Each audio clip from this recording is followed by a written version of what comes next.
Welcome to A Lunch with Biggie, a podcast about small business and creatives sharing their stories and inspiring you. Welcome to a special sandwich talk edition of Lunch with Biggie. This time I have two guests, brothers, talking sandwiches, Jason and Loren Fossee. They want to chat with me because I got pulled into this conversation and this text involved with the two of them talking about sandwiches. And since we're all sandwich people, and I've had Jason on already, he was one of our first guests on the podcast, and Loren has something called we'll call it the Fossee ham sandwich theory. So let's discuss this. So Loren, what is the ham sandwich theory? Basically, the idea is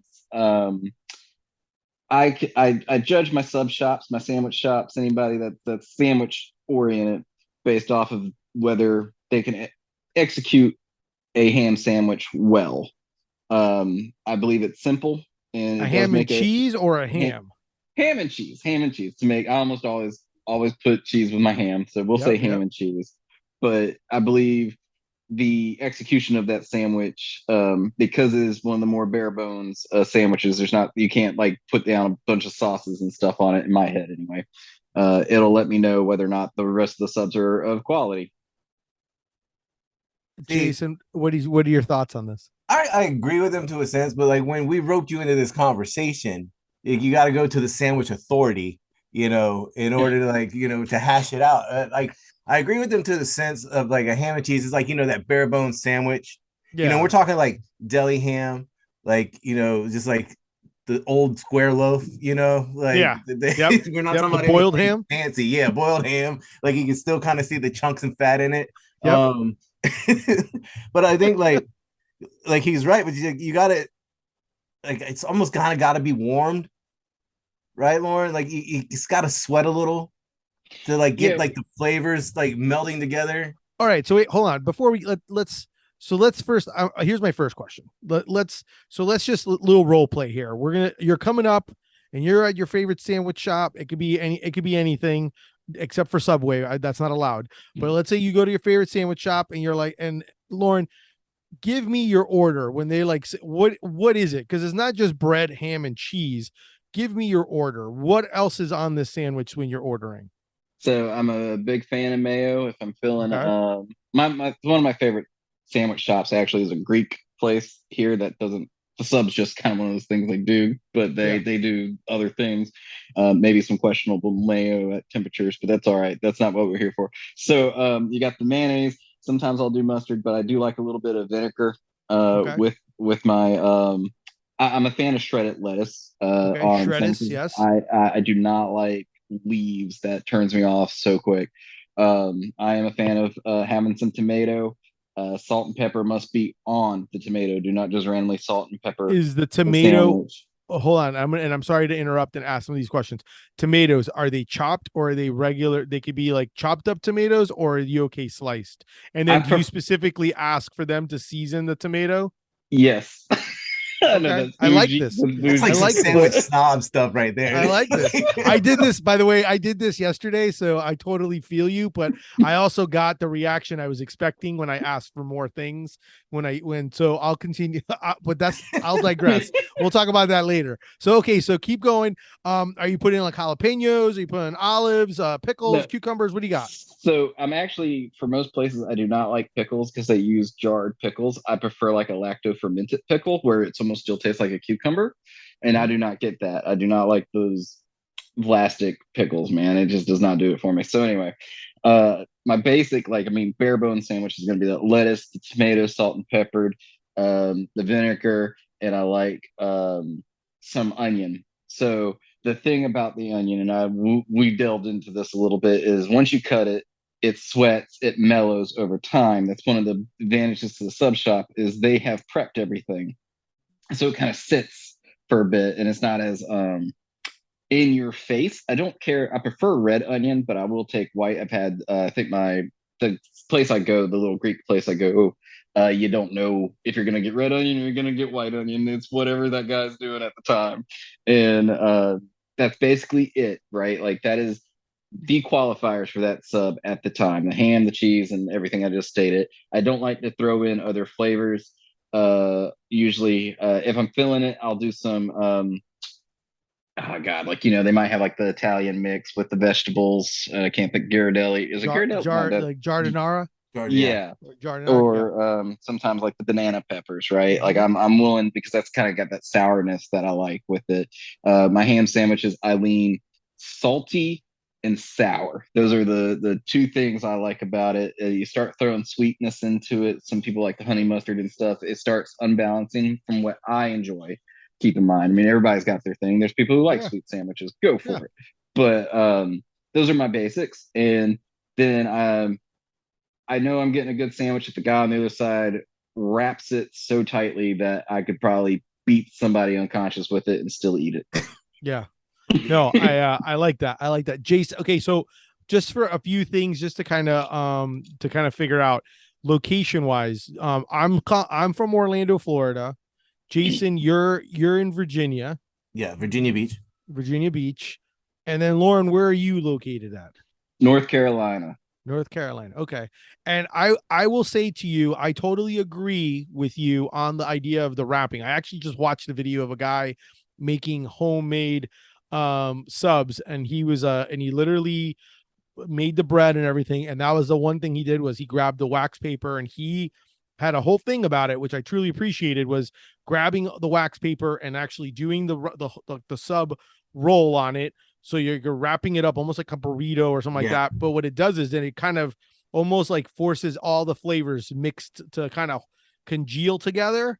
And Mhm. when he did it, I was like, oh man, that makes total sense. Like I totally understand that. I totally agree with that, because then everything kind of like it's a little bit different than when you make it at home. And if you're not making it that way, it's a totally different animal. So I will tell you, and I know I brought it up when we were texting. I do something similar to this, but I don't do a ham and cheese. Usually for me in other worlds, I do. For me, I do like if I go to a pizzeria place, it's like if you can't do a cheese slice and you can't do a chicken parm, like a chicken parm sub, then I'm pretty much like you're not an Italian joint. So, but I don't do the ham and cheese. And it's funny because I even brought it up to my wife when we were talking, because I did have a buddy of mine who did what you did. His go-to was always ham and cheese. But for me, I could never do ham and cheese. I'm more of the, like, I don't know, I guess I would call like the roast. Like usually I want like the three meats. I want something that I can't make at home. I don't usually have three meats in my deli drawer to just, I mean, I sometimes do because I do love sandwiches, but sometimes you don't usually typically have three meats to make a sandwich. So I'm usually the roast beef, turkey, ham guy. I'll usually get one of those because I figure you can't really mess it up. It's a little bit something better than what I can get at home, and things like that. What about for Interject you, real Jason? fast, Biggie. Like, do you Yeah, get that hot? Is it like a hot ham turkey roast beef? Or depends. is it a cold sandwich? No, I sometimes will do it cold. It just depends on what I'm doing. If I'm eating it there, if I'm picking it up, what's my travel time, like all those things, because there's certain aspects of it that kind of go, but so yeah, that just kind of varies on me. Usually it's cold though. I don't usually do too many hot. I have some friends that do like it. They like getting it like warmed up. But usually I just kind of go, quick. If you can't do it cold, like a good cold sub like that, then something's wrong. What about you, Jason? What's your go-to? Like if you're trying out a new sandwich place and they don't have like, it's just like a regular sandwich shop, is there anything that you have a go-to? Like do you follow, I guess we'll call it do you follow the The Fossee, ham and cheese theory. yeah, the ham and cheese theory? I do believe in the theory of the ham and cheese, and like if you can do a basic sandwich, we're going the right way. My style is very similar to Lauren's, but I gotta have the onions. I'm a mustard fan too. I like that mayonnaise mustard mix. Regular mustard or spicy mustard? Yeah, well, it depends on the sandwich, but like with a ham and cheese, I'm going with like the yellow Frenches. Okay. Okay.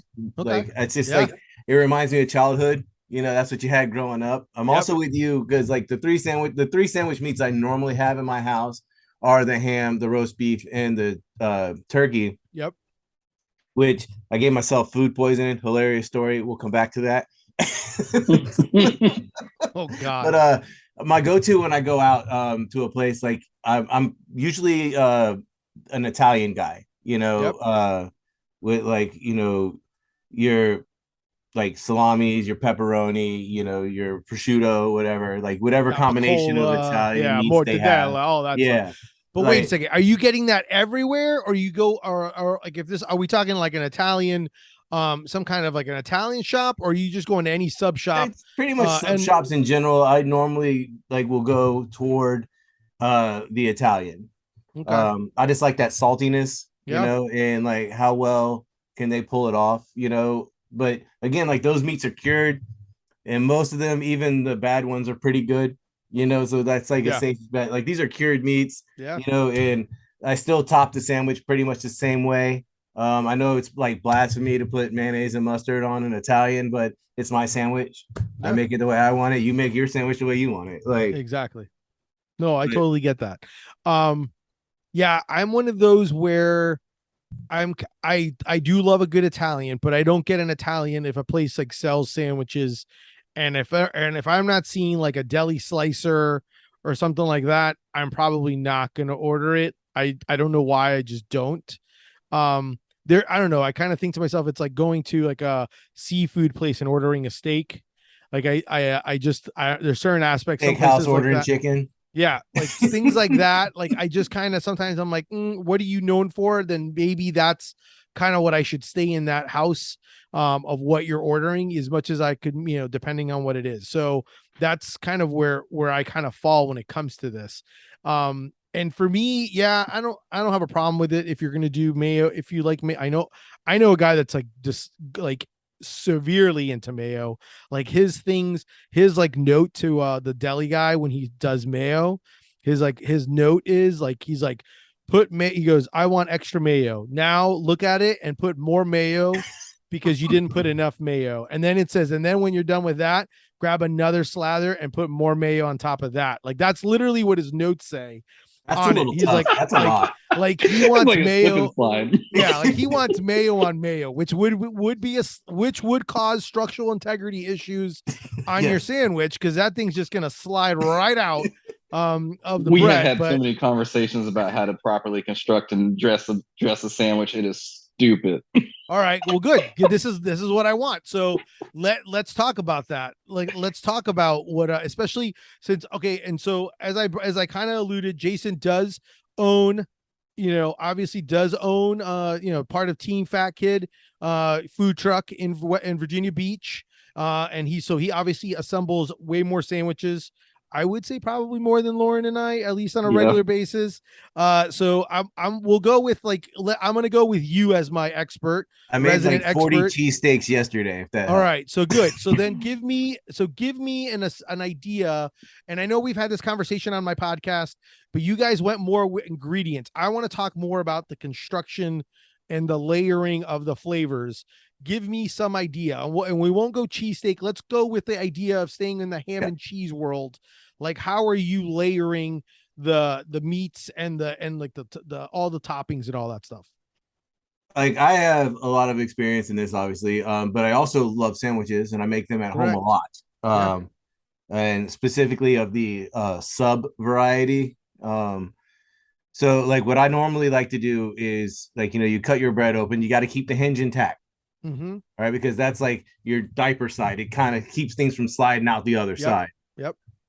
So I normally go with like my olive oil and vinegar on the bread, and I'll usually hit it with some sort of bread seasoning, um, whether it be like your Italian seasoning or whatever you're using that day. Then You're putting that before you even put mayo on. yeah, Okay. because I mix the condiments in layers in between other things because that is like the lubricants of the sandwich.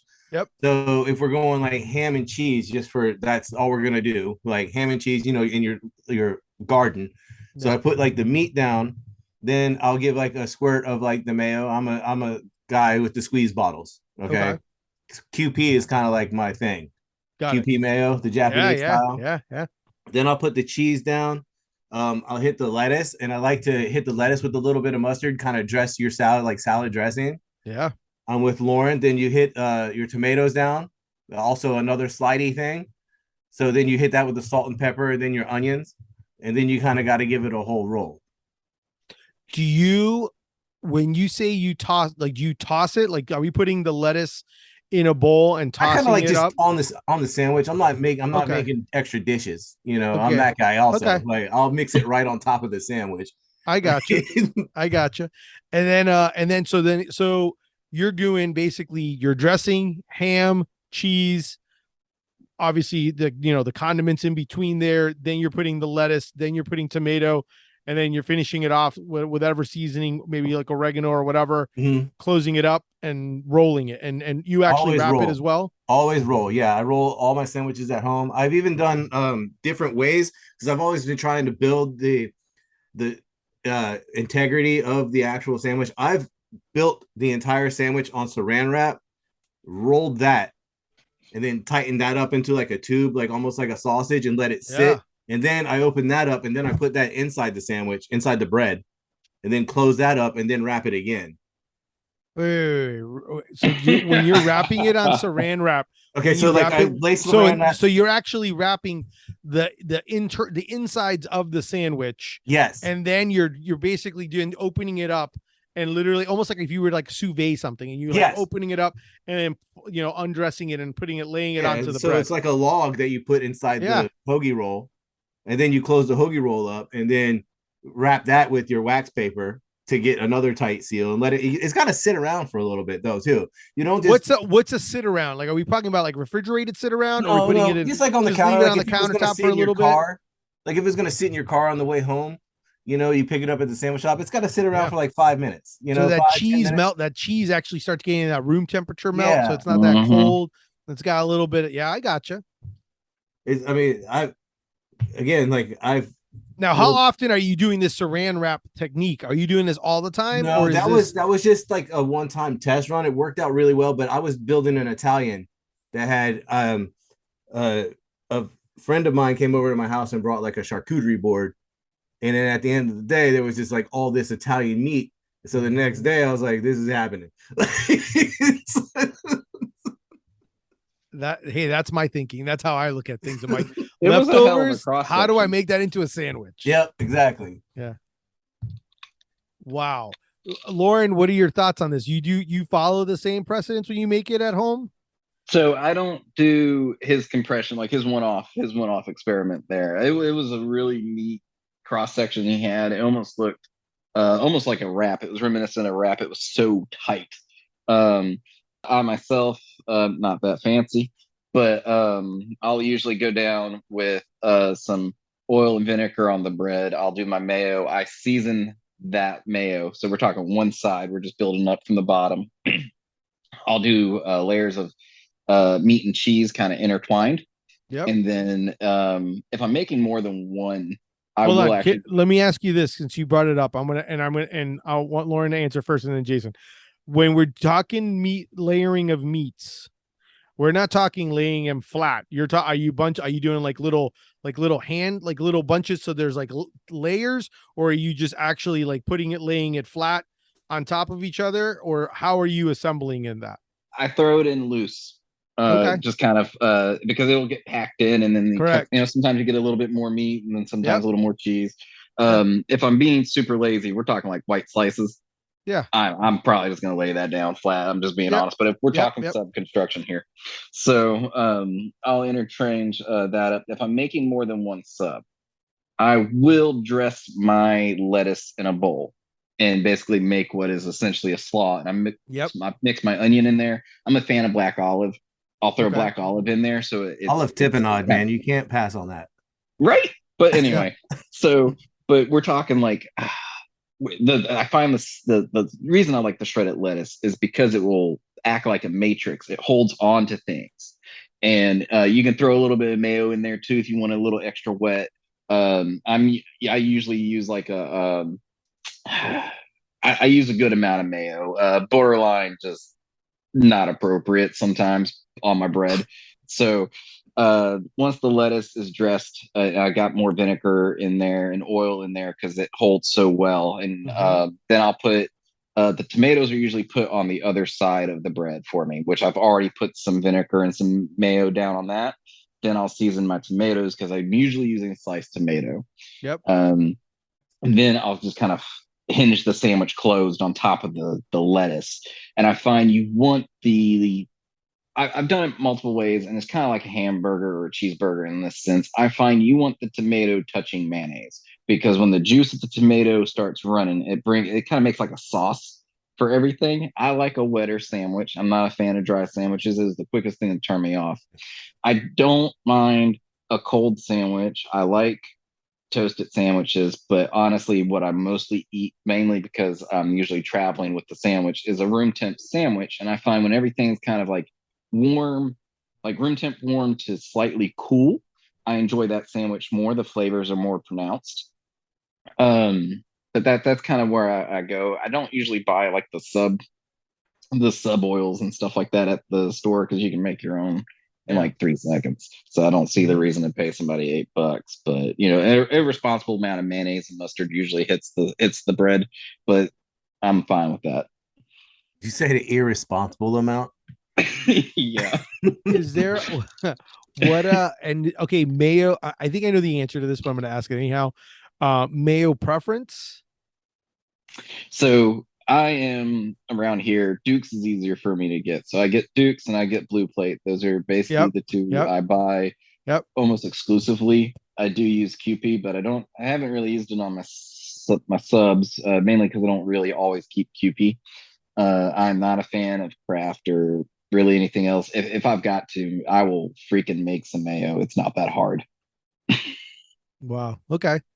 I mean, What about you? if you got an immersion blender and a little mason jar, you got all the ingredients in your house to make mayo. Yep. And then it takes like 3 seconds. Everybody's like, it takes so long. No, it doesn't. Hey, then you make your mayonnaise, you throw a little MSG in it, voila, QP. A little sugar too. Don't forget they use a little sugar. But I like tangy mayo. A mayo that's not tangy isn't worth the time. It just doesn't have. It can't stand up against any of the other ingredients at that Where point. are we at as a group right now on this Miracle Whip? Oh, I was just gonna ask that question. So it's great that you asked that. I'm not a fan of Miracle Whip. I just don't. I can't do it. I can't do it. I won't do it. It's definitely not something that I want to be able to do. What about you, Jason? I mean, Jason, you say you're not into it. Loren, you're Miracle Whip? No, I am not. I tried. So I encountered it once at a grocery store and I couldn't figure out. I thought my sandwich went bad. Like I thought it was just a bad meat. That's My mom had to explain that to me. I had never, I was young. I was like, this doesn't taste right. And then a couple of years ago, I actually went and bought a little jar of Miracle Whip Just to see like, what's up.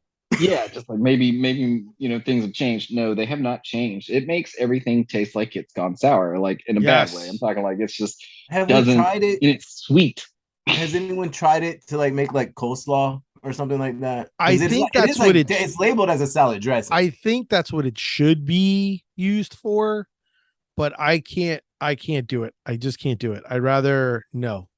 Well, No, I mean, it came about because of the war, right? And there was a shortage on like fresh supplies like eggs and things like that. So they created it based out of like oil. Mm-hmm. Like from what I recall. No, I think that's exactly what I've read as well. Yeah, I'm definitely not a fan of that. I usually do like, and it's funny that how you said it. Like, I will make. So when I went to get a sub yesterday. I had no intention of it, but after you and I, all of us talking about it, I went in and got it. And I'm usually one of those where I don't tend to be the guy who asks for like a lot of specifics. Like I kind of just like, I don't know. I'm just like, I just want to eat something. I'm fine. Here's what I want. I want it on white. Give me, mayo. But this person had no desire to make my sandwich. And it didn't help because I started asking for things. So then I asked her I go, hey, can you do me a favor? Can you put the lettuce and the tomato, chop the tomatoes up into fours, throw them into like a bag or into like a little bowl or something, and just toss it with the oil and the vinegar or like the sub sauce. And she did that, and she was like, oh, I'll do that. She like literally grabbed like, she basically put a whole salad on my sandwich, but she put so much dressing and everything in it. She's like, damn you for ever wanting ever to order this, because my sandwich was so soggy by the time she put it on there, like, and I'm only like a 5-minute drive. By the time I got home, I literally had to grab all the salad, all the lettuce stuff. I had to like literally peel it off because I'm like, this thing's not going to hold up. It's like going to be just a soggy, wet mess. And I was You like, frequent that place often? I do, because it's Publix, where it's always a pleasure. And it was not a pleasure when I did it, but I also was like, but I was kind of like, I just wanted, like, I don't know. I was like, well, it serves me right for asking like the one time. Usually I'm just like, just add the the shreddis and do this and whatever, add some salt and pepper, oregano on top, and call it a day. Like, I try to make it as simple as possible. Just because I'm like, I'm not expecting much and I wanted it. I don't know. I'm also cognitive of people's time behind me. So, but yeah, when I got home, my wife was like, what happened to your sub? It's like, I mean, the whole bag had like gone, and I was like, she literally grabbed like almost like a full bag of salad and just was like, here's your salad tossed with like everything on it. I mean, it was just horrible. Well, and to your point, okay, so Publix was one of the best places I could get subs in Alabama, where I was. And I think their subs come across solid because you can construct them as they're pulling the items, and you can literally make your own layers the way you want them to. Because I ordered enough that they knew basically what I was going to do. But they always asked me, did you want any pickles or something? I hate pickles, man, on subs. Really? Yes, really, because half the time after you're sitting there talking about like the vinegar and like you want the specific pickle. Yeah, he wants the more cucumbery, like that. Yeah, those green highlighted pickles. Where are you at with Clausen? I don't. I'll never heat it, man. They're crunchy. Yeah, well, the thing is you don't always know the quality of the pickle that they're gonna give unless you're looking at it and like they're Clausen's. Nix it. Clausen's are okay. But I'm a fresh pickle kind of guy. I like that lacto fermented. You like it like coming out like the 5-gallon bucket? Yeah. I got you.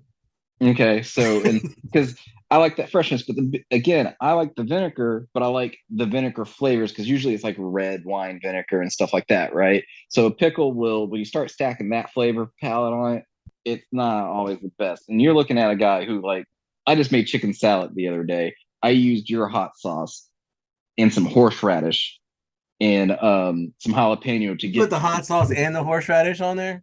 Yes, I did. Different layers. Because the whole thing is it hits differently in the mouth.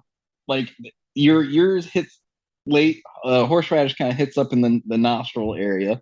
So like I'll mix and match my heat how I want it. So when you do a pickle and you get like that brininess and stuff, and sometimes they will just put an extraordinary amount of pickle juice on top of everything, and then it's just like it's fighting flavors. So I usually just nix the pickle. I usually don't even put them on my hamburgers all the time. Just how I am. Look, man, I mean, it's your sandwich. Make it how you want it. Yeah, damn straight. Exactly. Damn straight. Sometimes those pickles aren't any crunchy. They're just mushy, and it's nasty. I hate that. That I can agree with. I got you. Jason, you had brought up, you wanted to talk about a topic of, is it a sandwich? Yes. Okay. So we have this conversation a lot on the food truck, just because we're making sandwiches. And so we're a hot dog not being a sandwich. Okay. Is where we're going to start this whole conversation at. The hot dog not being a sandwich. But then we were like, but I know you don't like to get into the topic of, well, then that makes a hoagie not a sandwich because they're both hinged platforms. Okay. But then who doesn't think a hoagie is a sandwich? We're the definition of a sandwich. You guys, we analyze it by the definition of a sandwich being like meat between two slices of bread. So a cheesesteak is not a sandwich? That's what we're saying, because if you qualify a hot dog as not a sandwich because it's hinged and on a roll. Well, that's not the reason why I would not call it a sandwich. But by definition, a hot dog would not be a sandwich because it's not between two slices. Well, by a definition, a hot dog is a hot dog, whether it's on a bun or not on a bun. If I wanted a hot dog as a sandwich, I would just make myself a bologna sandwich, because that's literally the same thing, but just sliced in a larger form. But I consider a hot dog. Like a hot dog is a hot dog. I mean, you eat a hot dog without a bun, it's still considered a hot dog. What's a hot dog? But if a corn dog would not be a sandwich, correct? Correct. But if we cut the corn dog open and put condiments inside, is it now a hot dog? Is it now a sandwich? No, No, It's still bread. it's no. because you're talking about the breading. Yeah, if you cut it open, like it hinged it. Semantics. I mean, that's like me saying to you and going into the conversation of is like, well, then I guess something wet and whatever, like cereal is soup. Then Cold soup. cold soup, gazpacho. Yeah, no, I don't think that. So like, I don't You don't think like your that sweet gazpacho? Oh yeah, I like it. I like cereal and I like cold. I'll eat a cold soup, but like no, I do think a cheesesteak is considered a sandwich. I agree. You know, I'm just playing devil's advocate. Oh, okay, I gotcha. No, I gotcha. Because they argue about like the actual definition of a sandwich, and then like, oh shit, that means a hoagie's not a sandwich because it's not between two slices of bread. So, but the thing, okay, so I believe from you can look at it as hot dogs, which again are just an American taco, a a taco, a wrap, all those are subcategory sandwiches. In my head, you're making it, because you're enclosing it. In my head, you're enclosing it. What is not a sandwich is a freaking open face sandwich. There is no holding there. There's not a way to hold the item. It is not enclosed. It is literally something you're eating with a fork and knife. Like a hot round. Correct. Yeah, like it's not a sandwich. And that sandwich that I showed you the other day with the yes, the donuts, that was not a sandwich because you couldn't hold it. Had it been smaller, I would have been okay with it. But anything you can enclose and you can hold. What was it called? Like a Monte? They called it like a Monte Cristo or something. Metro Cristo, I think is what it was like. It was like basically a Monte Cristo between two donuts. Yeah, and it was horribly executed. All right, so the sandwich in question was 2 jelly donuts that they battered and deep fried, which right there was the problem because they made those donuts super hard and the texture was off. But they built a sandwich that had ham, turkey, cheese, bacon. It was a big sandwich. And the problem is you couldn't hold it and actually eat it anymore because it was literally about this big on me. So even when I pressed down, it wasn't compressing. So I ended up having to go with fork and knife. The moment you start using a fork and knife on a sandwich, we have left sandwich territory. I do not care what you say. Just because the bread is there, it doesn't exist. It's got to be portable. You got to hold it. So I'm willing to accept wraps. It gets kind of weird because then you're sitting there going, egg rolls and sushi are sandwiches. Guess they are, but they're portable. You can hold them. Burritos are a sandwich. They're just a subcategory, right? We're getting farther and farther away from what we think as a true sandwich, which is 2 slices of bread. But when you cut your subs, you leave a hinge. You left that hinge. It's just 2 pieces of bread at that point. Just happen to be connected by some skin. As long as it's portable, holdable, and edible, I call it good. All right, so I understand where you're coming from. I have my own theory on this whole thing, but I'm kind of curious. So pizza sandwich? Oh shit. Based on your definition, I mean that sounds like exactly what you just said to me. It is bread. It is bread with meat and sauce. I would call it a sandwich. It's portable. You can hold it. I'm not eating it with a fork and knife. Wow. I'm thinking in the broadest.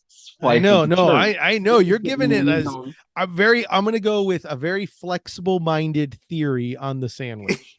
I'm definitely, I consider all those things that you said handheld friends. Like those are all handheld friends. They all hang out together. But a sandwich is a sandwich, and a hot dog, a pizza, a taco, all those things are, when someone says to me, because I get asked this a lot, they're like, well, a taco's a sandwich. And I said, oh, yeah, then what do you call a torta? Because a torta is a Mexican sandwich. I was like, or they're like, oh, a quesadilla? I was like, no. I was like, but I also don't consider a wrap to be a sandwich. I consider that to be just like a cold burrito, is what I consider it. I don't consider a wrap to be a sandwich, but I understand where you're coming from. To me, they're all handheld. Which I totally. Where are we at with a gyro? See, like I think a gyro is kind of like a Greek taco. Okay. Right? Oh yeah. I can get behind that. Like, which to me is a sandwich, so we're good. Yeah, I mean, don't get me wrong. I eat all handheld foods. I love all handheld foods. I just would never. I think for me, a lot of it also kind of hinges when people start asking me questions like that. I start going to them.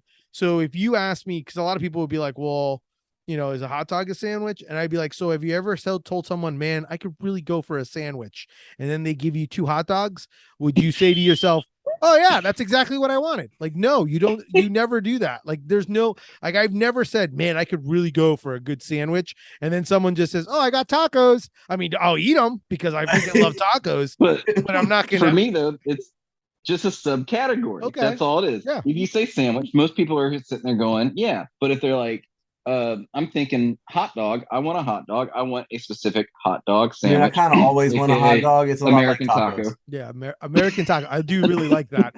I do like the name of American tacos.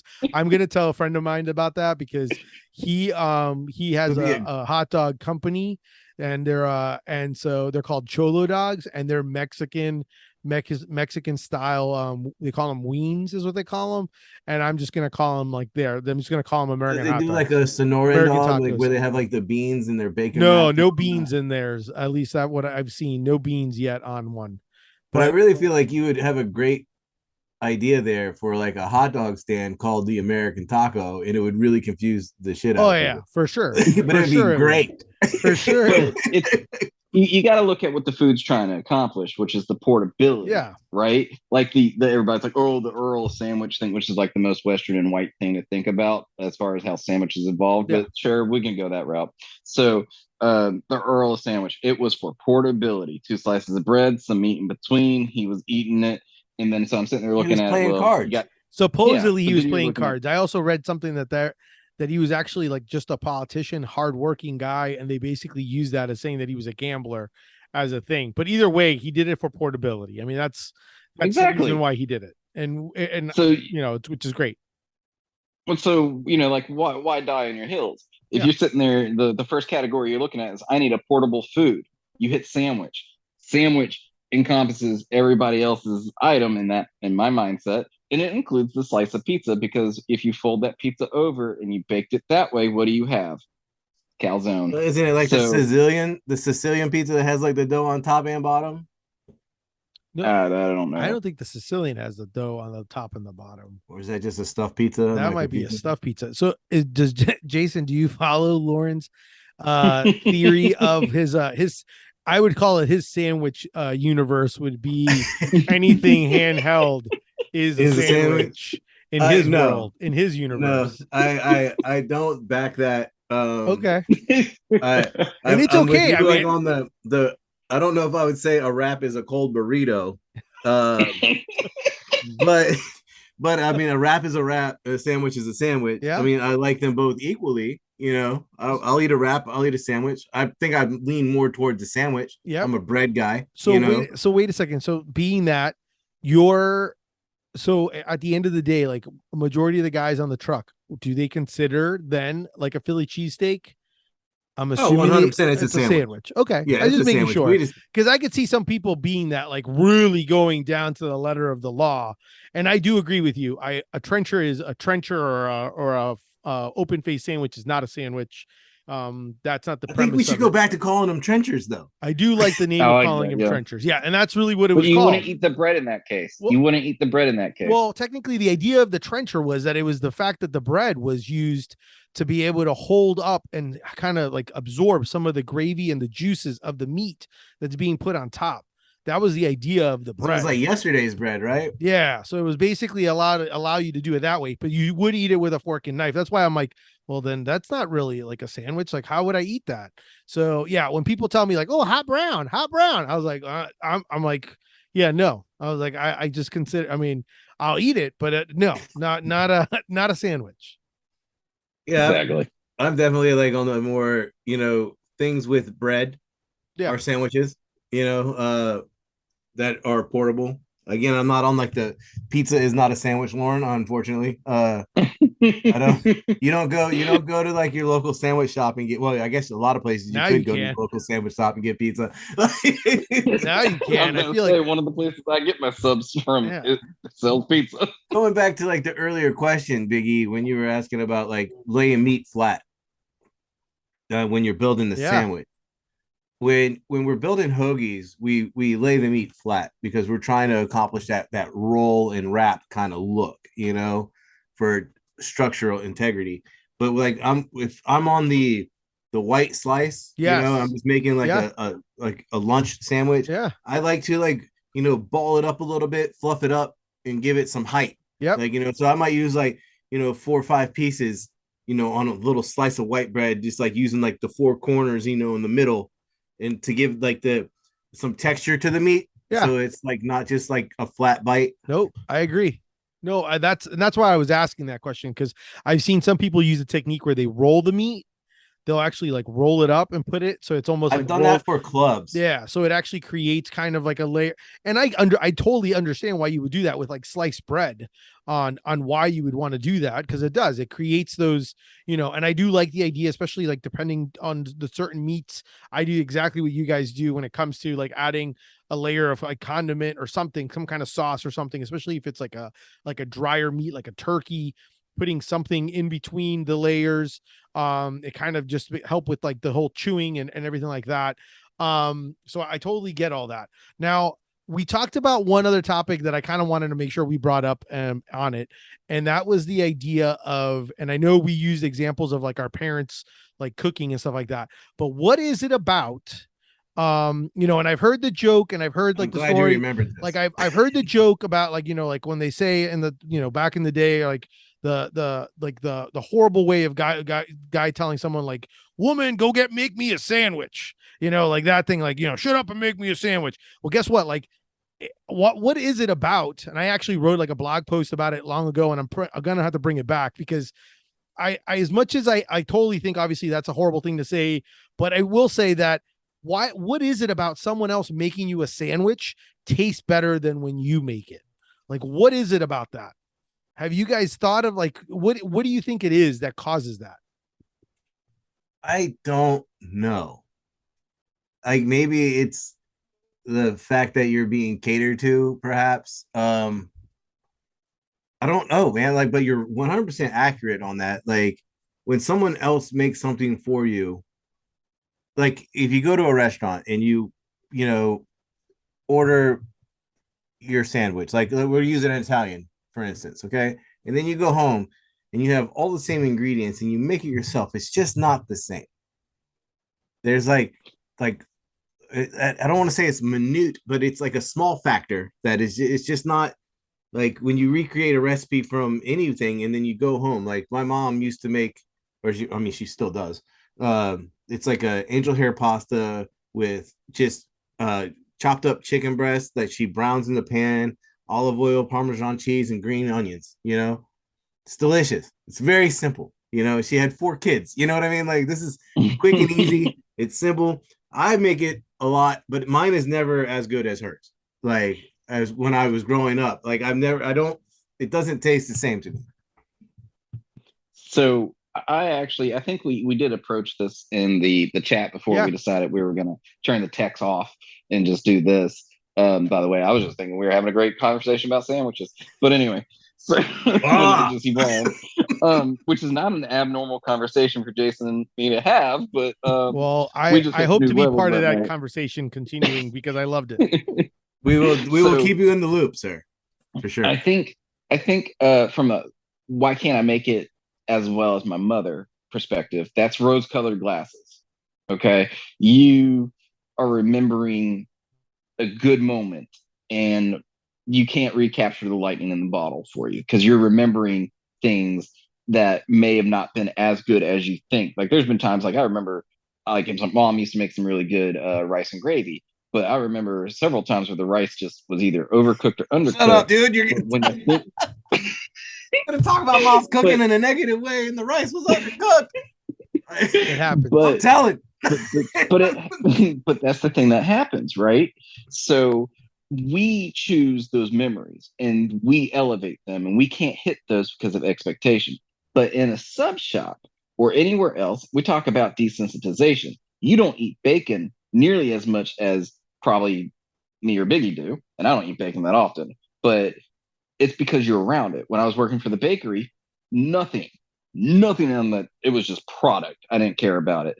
But because I smelt it all the time, people would come and go, "Oh, it smells so good in here." So when you walk into the sandwich shop, you smell all that. And you're like, "Man, it smells delicious." The person on the other side of the counter is like, "Smell what?" Right. So if you're making it kind of like when I'm cooking red beans and rice, I'm doing that all day. I'm smelling it. I'm tasting it, trying to balance the flavors out. By the time it comes to eat it, I kind of really don't want it. Right. So the Yep. expectation has been shot. But when you don't smelling it, you've built up expectation that this is going to be great. So you sit down and you eat it, either is or it isn't. And so you get hit with it. You didn't have to saturate yourself in it. I deal with that with alarms. I don't get excited about alarms. You just see the people who hear them and like, oh my God, what do we do? It's like, we're just going to go fix this problem. You'd get it with bacon and hamburgers and Philly cheesesteaks. Biggie probably gets it with literally talking about anything food related at this point. But I will Desensitization. tell you, I will call out one thing, because if you are desensitized to it, I want to wake you up to this one, Biggie. Your Cubano shirt is freaking clean as shit. Hey. I'm sorry if you have to bleep that out, but it is awesome. That's gonna be the next shirt I'm I buying, love it. along I with love that it. French dip. That So I was looking at it, it's like, it is so clean. so I do agree. I think, and I kind of want to go. I think I want to add to that, because I totally think what you guys said is true. The fact that when you're in it and you're making it and all those other things, and I think I even brought it up to you, Jason, is the fact that like you get to a point where you just know what the flavor tastes like. And the only time, like after making so many cheesesteaks and all that stuff, if you were to taste it and it was off, you would know it'd be off because you're so used to tasting it like it's like whatever. It's almost the same thought process, I think, where and I don't know why, but like if you ever go somewhere that you used to go with your family to eat at, it brings you back. And even though the food may not be great, because I've been to a few places that have been open forever, and everyone's like, oh my God, the food is so good. But they also tell me, I remember eating there as a little kid with my dad, or I remember going there. And so what it is, I think it's the nostalgia part, like you said, the rose colored glasses. And then also the fact that if you do make something at home, it's exactly how it is. That's the reason why people, like, I used to work when I did ice cream for a little bit when I was a kid, and I didn't like ice cream didn't do anything for me for a while. Now I obviously can eat ice cream, but when you were so desensitized from it, from constantly, because your salivary glands are tasting it as you're cooking it and you're seeing it and all the smells are coming in, all those things. By the time you finish making it, a lot of times, that's why sometimes I get frustrated when I do take all this time to make like these nicely prepared meals. And by the time we get it, I'm like, oh, I spent all this time making it and it tastes so good. It looks so good. Then I don't feel like eating it anymore because I've already smelled it all this time. It's like kind of how it was when we used to do, I'm Cuban. And when we do roasted pig for Noche Buena, my uncle, every time he would make it, like he didn't want to eat it. He's like, yeah, I'll cut it for you. Like he didn't want to eat it because he had been making it for 12 hours and smelling it and doing all that. And after a while, he's just like, yeah, I'll cut it for you. I guess I'll have some, but it wasn't anything for him. So it's amazing how that plays a factor. But I do think the idea of the rose colored glasses, like the nostalgia, the fact that it's that all the sensory organs together, all like those things, together. the memories, all those things of like how the smells and all those things that come up. I mean, granted, it doesn't take away from like someone, if you were to go somewhere and they made you a salad and it's on a cold plate and you're like, wow, this salad tastes amazing, or this sandwich tastes amazing, and you making it. Why don't I put my plate in the fridge at home? Yeah. I'll say that occasionally. I'm like, why don't we do that? Where's our metal plates? Why don't we have a metal plate for the salad to keep it cold? I'm like, things like that. And sometimes it could just be that, or it could be the idea, like you said, the fact that the onions have been cut already and prepared and it's been sweating this whole time. Like all those things play factors into all those things when you're making it. But I will say, to kind of like wrap it all up together, the fact of from what it sounds like one, I'd be curious to hear if anyone who's listening to this and listen through this, I would love to know. And when I put it on social and I'll share, I'd love to know what your go-to sandwich is when you go to a new sandwich shop. Do you have a go-to that you do? Do you do a ham and cheese? Do you do an Italian? Do you do what like I do, which is like, kind of like roast beef, turkey, and ham? What is your go-to when you do it? So that, like, do you have like a certain litmus test or a litmus sandwich that you have? That's the first one. And two, now that you've heard this and knowing the fact that I'm very impressed with the fact that the two of you wrap your sandwiches. I wrap my sandwich, but when I wrap it, I'm never really using too many like hoagie rolls.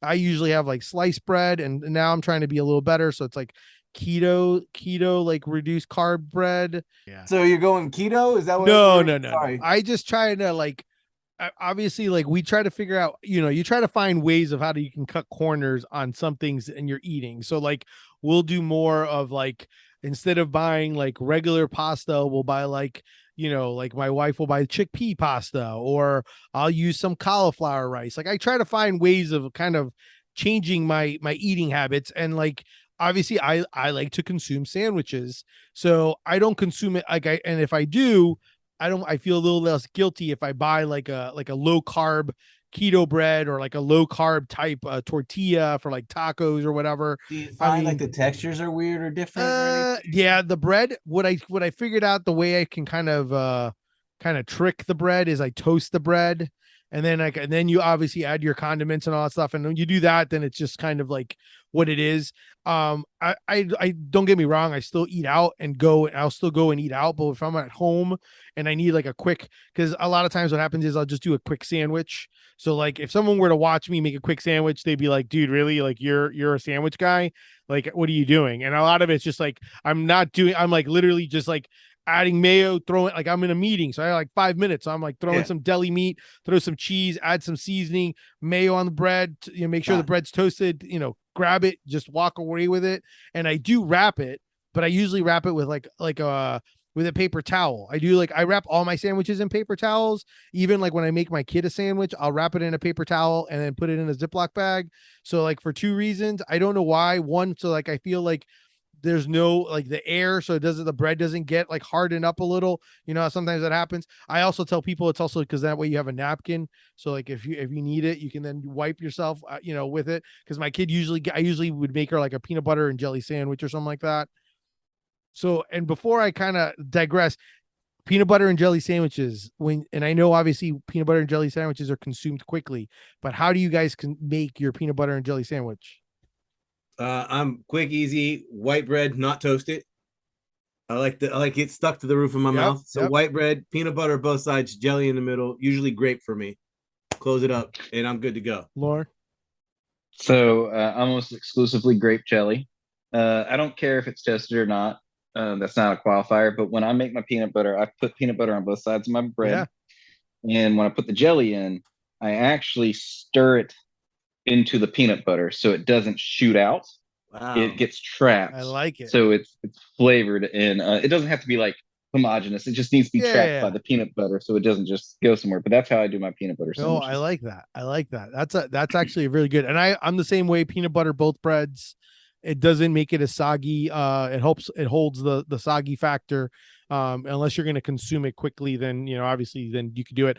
I do like strawberry over grape. I usually do like a strawberry, like a preserve or a jam or whatever. If we have it. Have you seen the seedless strawberry jam? No. That is some good stuff there. I don't know who makes it. I'll have to go look. I'll text it to you. It's in my fridge right now. So there's no seeds, so it's smooth like jelly. Really? It tastes great. I see that's the one thing I don't like about strawberry jam is like it's always kind of like a little gritty. Yeah. But they make a seedless one now, and I was like, I got to check that out, and it's pretty awesome. You might want to. So while we're talking about yeah. But while we're talking about it, right? So I'll do thick peanut butter on one slice, a thin schmear on the other slice, because most of the peanut butter is being held, and that's where I store my jelly in. The other side is just to keep it from getting soggy. But we've all said something that I don't actually encounter often when I'm talking to, I don't want to say like non-sandwich people. It just makes it sound weird. But like, I season my sandwiches. Biggie, you said you season yours. I know Jason seasoned his. So I think that's where a lot of things fall down. Like, that's why I'm not a big fan of roast beef sandwiches a lot, because the roast beef lacks like a salt. Like it lacks like a punch of its own. Ham tends to just be salty, and I like a salty sandwich. But hit up the butter, adding butter to your sandwich. Yeah, I do put butter. I do put over butter and mayo, or butter? Butter and mayo. Okay. God, that sounds so bad. Do you do butter on one bread, mayo on the other, or butter, mayo? This is the question we need. Really? And you're not grilling it. We're not talking like you're grilling it. No. Really? I forgot about that. Is it salted butter or unsalted? It's salted butter. It's salted butter for you because I already know, because you said you like, that's the reason why the ham and all that other stuff, you like the salt. Yeah. So, and it sounds like I've got a really salty sandwich, but I promise you guys, it's not nearly as salty as it comes across being, right? Because you're talking about just layers, and you got to balance it out. But at home, I forgot about that because I'm thinking like Publix when we were talking about building sandwiches and stuff like that. But I do put butter. Um, Biggie, how mad would sometimes she have been if you were like throw some butter on there? Hey, can you have some butter in there, dude? If you would have seen the amount, because you know how like mayo's strong. Like you don't really need as much mayo. That woman, I mean, I swear to God, I should have videotaped it because she squirted. It was almost like I had told her that I want the death of her family because she just held on and just like just like squeezing mayo, like mustard everywhere. And I was like, oh, that's the spicy stuff. And then I was like, can you put and then when I said, can you put it in like a little bag or a little something and toss it because I want the lettuce to hold all the dressing. She's like, you want the sub sauce? And she's like, yeah. And she's like, and like just like literally like it was like under a faucet. And I was but like, look. I mean, Sorry, I'm still laughing. I swear to God, when she literally like under it looked like a waterfall coming down from the bag onto my sandwich. I was like, oh shit. I'm like, I should have just asked her for another bread or something. I'm like, I don't know. I'm like, this is not gonna be good. Biggie's like, hurry up and check me out. I'm on a timer. Gotta eat it in the parking lot. Running, there's I just a literally trail got of wet home and behind him. I was like, quick, I need to salvage this. I'm not gonna be able to eat this whole sub. I'm like either gonna have to eat the whole thing right now or I'm gonna just have to like do some scooping. And I like literally started like scooping all the bread. stuff off. This is now 2 sandwiches. This is an emergency. This one sandwich is now becoming 2. I gotta separate. I have a feeling because I still have a hoagie roll left. I have a feeling I'm going to end up taking all the meat from it and putting it onto another sandwich so that it actually holds because I don't think the leftover sandwich is going to work. There's a deli here, a delicatessen, I should say. They make like the sandwich, like, you know, it's like a foot tall. And you go there, you order, you know, a sandwich like a Reuben, and then you eat, like you try to go through half of it, and then you go home with the other half and make like 3 more sandwiches. Like me and my wife have done that several times. We'll split one there, and then we'll take the other half home. Like you do it for lunch, and then for dinner, hey, we're just gonna split this one into 2 more sandwiches. Like we're good to go. Well, like Biggie should have gone home and his wife like, oh, you got yourself a sandwich, and you should have been like, yeah, and I got you a salad. That sounds like he's about to get in a fight. Yeah. But no, so like, and just go back to the butter thing because I want to know more about this. The more complicated. I need full construction from beginning. Where does the butter go? So I'll often butter sandwiches that are simpler than what we just described. The more complicated the sandwich, the less I feel the butter has a lot to contribute. But like, there's days where like, or nights, for different reasons, I'll be home and like, you know, you open up that fridge, you're in the dark and you're staring at like that inner core of your refrigerator trying to figure out how to make a sandwich as you listen to the hum of your life. But anyway, so if it's like just meat and bread, for instance, even if I don't have cheese, I'm gonna put butter down, and the less there is of going in the middle, the more butter I'm putting because it just works. Butter, mayonnaise, on the bread or on the meat? On the bread. Okay. The butter is the first thing that goes down. So you just have like room temperature spreadable butter all the time? Yeah. Except for right now, it's kind of cool. So the butter is a little harder. But yeah, I mean, I go through like a butter bell or something. Like how you? Yeah. Yeah, just the old school butter, cover it up because I mean I'm eating it fast enough. I cook with it, so it doesn't. Yeah, I mean I got a butter bell that says keep calm and add butter. I have a taco truck. It's like it looks like a little taco truck. Oh yeah, I've seen that one. One of my friends got me that one, and so we have that. And after that, I was like, how have I been living without room temperature butter? I'm like, it's so great on everything. Right, and it's usually when I'm making my sandwich, it is literally right there. So if it's a simple sandwich, butter's going down, and then it's going to be mayonnaise and butter always first. Butter on the bread, then mayo. Butter's always first. Okay. Butter is the first thing, and then everything else is built up from it. And those are for like a lot of the simpler sandwiches, depending on what type of meat I've got, because you know, like, and I actually like it on like. It works well with like things like liverwurst or like hog's head cheese or something like that. It really does. And I mean, not roll with something it. normal people just have chilling in their refrigerator. Yeah, I was gonna say. Yeah, hold on. Hold on. Let me pull that out. Well, like when Biggie was talking about, like, I don't always have three meats, but if I do, they're this, and this. Like, those aren't my three. We got the liverwurst, we got the ham, and we got the hog's head cheese. So before we end this call, what is your, since obviously we are, I'm gonna say, like, what's your like go-to breakfast? We'll do like what's a go-to quick breakfast sandwich that you guys usually will do in the morning? Me, Spam, eggs, white toast, mayo. I think mayo is the breakfast condiment. American cheese, the breakfast cheese. Yeah, that's it. I don't eat breakfast, but if I do and I'm cooking it at home, it is often because I do have Spam. It's basically a Spam sandwich. I don't usually put eggs on it, you're just because up, eggs. Man. Well, eggs and meat, we don't get along. Get it. They're expensive right now, but they weren't always.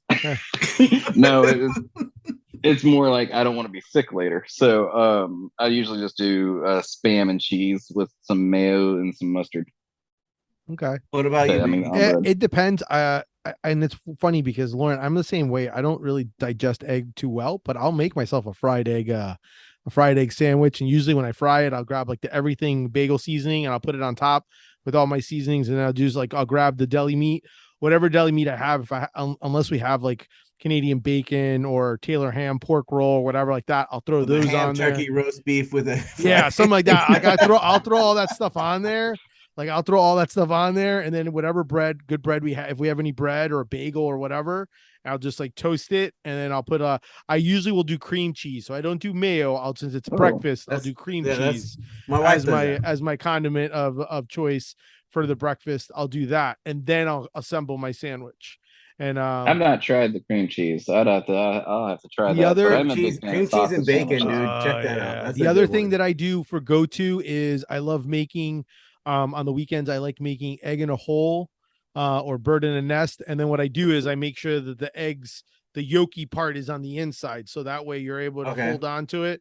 So when you push down and you get all that yolk gets all like in the mix of everything else rather than the outside. I really like doing that. And I think I've told you guys before, I like doing that with a bagel. Because I've never seen it before, and I make the hole in the bagel hole a little bit bigger, and then I cook it, and then I crack the egg inside there, so that way when you're eating it, you still got everything on there, but then everything drips in and kind of does that, kind of mix. I'm gonna steal that one. I'm gonna try that one. Okay, yeah, definitely try it. Either way of those, I mean, you can't go wrong. You make 2 egg in holes, put some cheese and cheese, and then put all your stuff in it, and then just eat it. I mean, it's just something good. It's messy but good. Yeah, I was gonna say structurally, I feel like it's structurally flawed, it's very the bagel one. The reason I like the bagel one is because I don't make the hole that much bigger, so I just make it big enough so it holds. But then you have most of the egg is still on. It's basically cooked on top of the bagel, is what it's cooking on. So then you're only using a little bit. I don't make the hole so massive because it literally will cook on top of the bagel. Going to what he was saying, I think what Lauren was saying is like, I think once you add an egg to any sandwich, structural integrity went out the window. Yeah. No, I agree. It's a slippery slope there, or slippery egg. When you get to that point, yeah, it's a tough one. I don't know, man. I literally love. I pretty much will try to make anything into a sandwich. It sounds like you guys do the same thing. Like when you were talking about your Monte Cristo one, all I thought about was like, dude, why would you do that? I would have just grabbed that donut. I would have sliced it like a bun, used the jelly filling, assembled your sandwich, and then used it that way. Or even flipped it. Like a lot of times when people make like sandwiches with like I've had hot chicken glazed donut sandwiches, like that's the way you do it. You kind of do a little quick toast, but then you flip it on the it so it doesn't look as pretty for the picture. Yeah. But you don't have a sticky, and then all that sugar is falling onto the hot chicken as you eat it. Yeah. And I also use one. I only use one donut, so that way you slice it like a bagel and you flip it inside out rather than the 2, because then you don't have there's too much slippage and whatever with that. It's not my normal sandwich. Like, it wasn't my Of thing. I was course. stepping way out of my territory, but like, I saw it and I was like, that's interesting. But the execution was just too poor. Yeah. And the turkey ended up drying out and everything. Like, there was a lot of things that could have gone better. But again, I'm at a chain. I figured I knew what I was going to get, but I was like, damn it, I got to do it because it's just staring me in the face. Yeah. It's not what I came here for, but we're going to go with it. And regrets. It was regrets. That's okay. I knew that was coming. Regrets. Well, guys, it's Perfect definitely way to end a podcast, right? Regrets. Regrets. That's it. Regrets. Let's put it in a podcast. Guys, it's definitely been awesome to talk to you guys. I will definitely be adding this. We should probably do this more often. So especially when topics come up, we'll just do and record one and kind of chat about it, because I think it was definitely a good conversation, especially being three sandwich lovers. I love being now part of your text chain when it comes to this. I'm all about sandwich talk in any way possible. So I definitely appreciate your time doing this, and obviously take a look, take a listen. If you like it, like I said, respond back. What are your go-tos? What do you like? And by all means, I'll make sure to put in the notes all our socials, so that way you can interact with all of us if we're on social, and you can we can talk more sandwiches together. All right, guys. Sounds great. Great talking with you guys. Man. Thank you. Later, guys. Bye. Later. Bye.